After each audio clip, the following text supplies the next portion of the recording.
Hey everybody, it's Jason Blaha here, and I had a subscriber ask a really long question. I'll flip in here. You guys can kind of read all of it if you want, but there's no need to. The Cliff Notes, he's basically saying, I don't understand why you promote such low protein diets, and he keeps saying 0.1 to 1.2 grams per kilogram of body weight. That's not what I recommend. I say 1 to 1.6 grams per kilogram of body weight.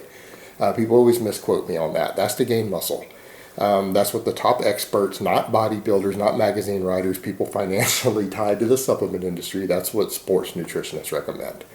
And he basically says, I don't understand. I easily get 220 grams a day without even trying.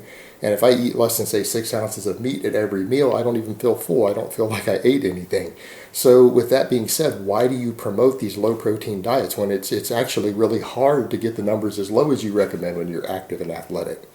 So let me put on my +5 hat of weaponsmithing, do a little bit of crafting, and let's talk about that. Yeah, that is the point. That's the point that I'm making, is that it is insanely easy to reach the numbers that are needed to gain muscle mass. It's not difficult. And that's what you need to understand. When I talk about this, I'm reminding people that it's actually really easy to do if you're on a balanced diet that doesn't like restrict food groups or anything. Like no natural food group gets restricted on the diet that you follow, then these numbers are really, really, really easy to reach.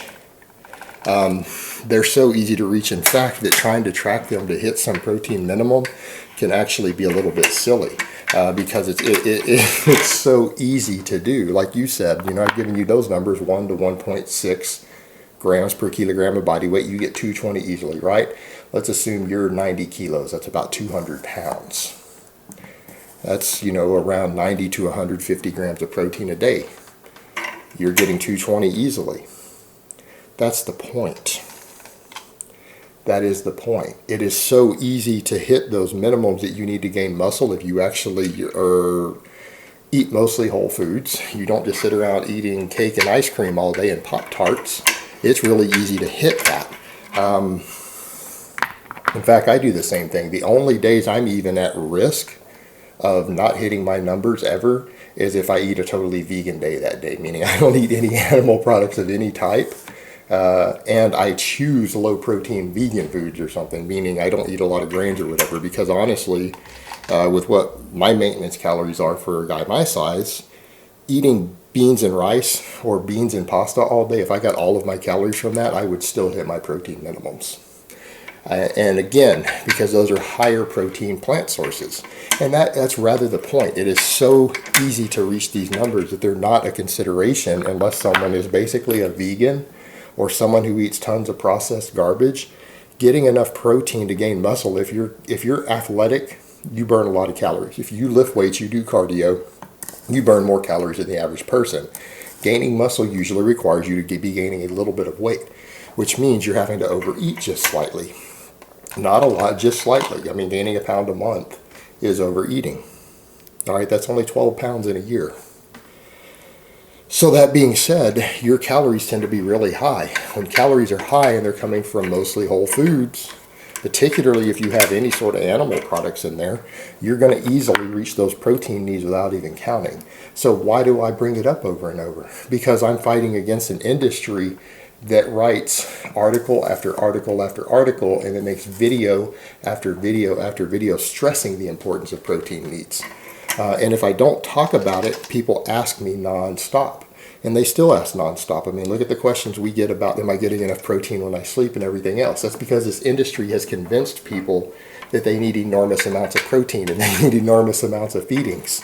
That 3 or 4 meals a day isn't going to get it done. They've been convinced by an industry, and what I'm having to basically do is damage control against an entire industry that makes billions of dollars, in large part by telling people they need enormous amounts of protein that they don't really need. Most of the other YouTubers are telling you that you need way more than you need. All the magazines are telling you you need more than you need. The forums are telling you you need more than you need. Even a lot of the writers are telling you in their articles and blogs that you need more protein than you actually need to gain muscle quickly, or even ideally. Because I'm fighting against such an enormous juggernaut, the point has to be made again. And truth be told, yeah, protein really shouldn't even be a topic in this. Because again, anyone on a balanced diet, and a balanced diet usually includes some meat and dairy in there, who's eating enough calories to be slowly gaining weight, who lifts weights and does cardio, a physically active person, yeah, the odds that they're not getting more protein than they need to gain muscle is really, really slim. It shouldn't have to be a topic.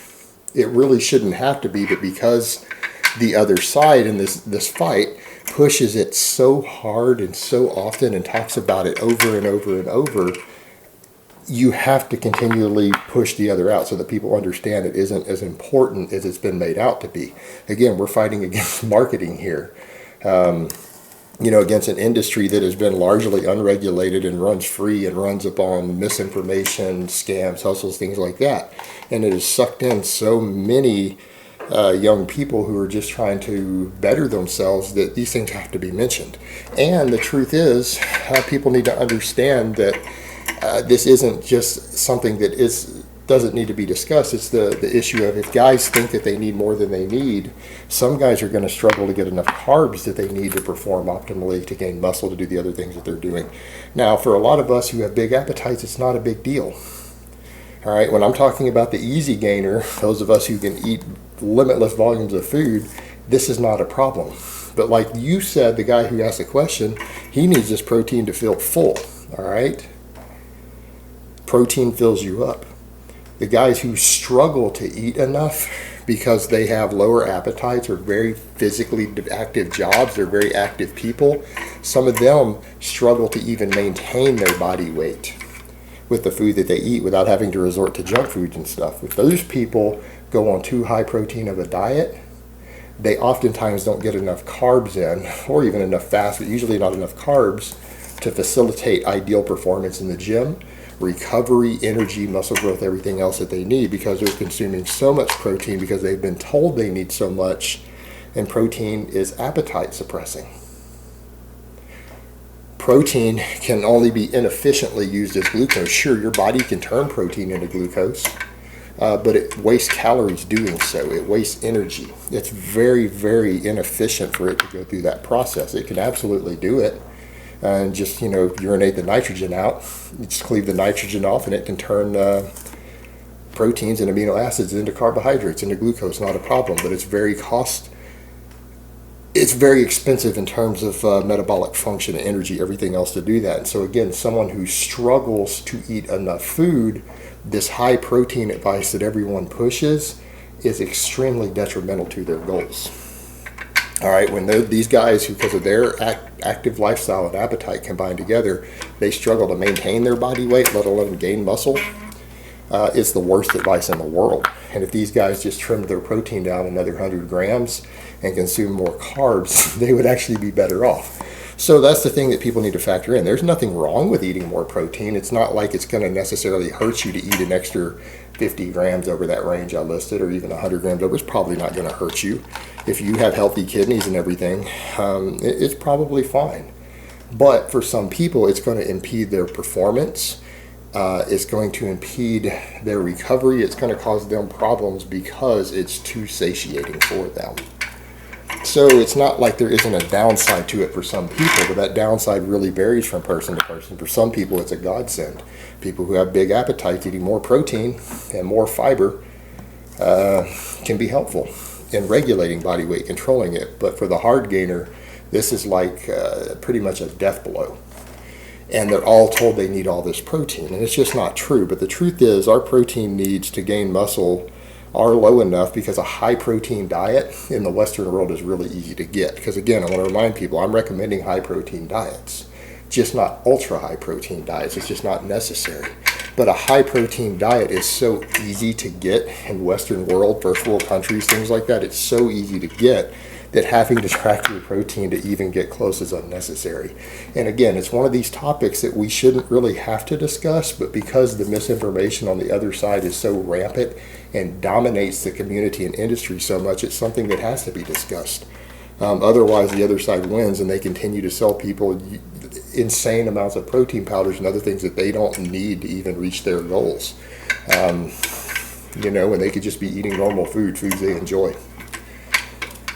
So again, it's mainly just there to correct misinformation, make people understand that sometimes it's fine to go over that, but other times for some individuals it might actually be what is stalling your progress. It might be why you've been stuck at the same amount of muscle, body weight, and supplemental lifts for 6 months straight. And you're like, man, I'm sitting here eating 250 grams of protein a day. Why am I not gaining weight? Because you're full on protein all the time. And you're not getting enough carbs in to fuel your performance, and you're not getting enough calories to actually grow. So it is important to understand how much you need, and beyond a threshold, it can just become about personal dietary preference. It's not helping you gain muscle in any way. It's not essential. It's just some people just prefer a higher protein diet due to their food tastes, their appetite, things like that, but it's not helping you gain muscle. All right, guys, so that's really all I have to say on that today. I hope it's been informative, and I will talk to you guys next time.